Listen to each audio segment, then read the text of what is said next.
ഇന്നലെ ഫൈനലിൽ കിട്ടിയ ഗോൾഡ് മെഡലുമായിട്ട് ഒരു ചെറിയ പിഞ്ചു കുഞ്ഞിനെ പോലെ തന്റേതായിട്ടുള്ള ഗോൾഡ് മെഡൽ തന്റെ അമ്മയ്ക്ക് കൊണ്ടുപോയി കൊടുക്കുന്ന നിക്കോ വില്യംസ് എന്ന് പറയുന്ന സ്പെയിന്റെ കളിക്കാരനെ നിങ്ങൾ കണ്ടിരുന്നു.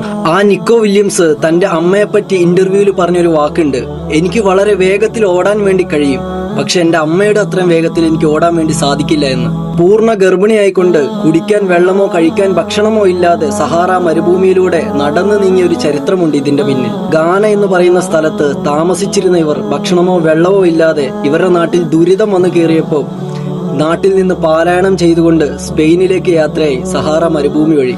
അങ്ങനെ കൂട്ടത്തിൽ നിന്ന് ഇവരൊന്ന് വഴുതിപ്പോയി. അങ്ങനെ ഒറ്റയ്ക്കായിട്ടുള്ള ഇവർ രണ്ടുപേരും പൂർണ്ണ ഗർഭിണിയായിട്ടുള്ള ഭാര്യയും കൂട്ടി അദ്ദേഹം നടന്നു.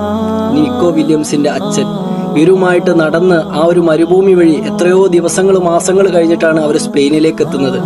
കയ്യിൽ പണമോ കുടിക്കാൻ വെള്ളമോ കഴിക്കാൻ ഭക്ഷണമോ ഇല്ലാത്ത ഇവര് സ്പെയിനിലെത്തി പുതുതായിട്ടുള്ള ഒരു രാജ്യത്തിലേക്ക്. ഇത്രയേറെ കഷ്ടപ്പെട്ടിട്ട് അമ്മയും അച്ഛനും കഷ്ടപ്പെട്ടിട്ടാണ് ഈ രണ്ട് മക്കളെ വളർത്തിയത്.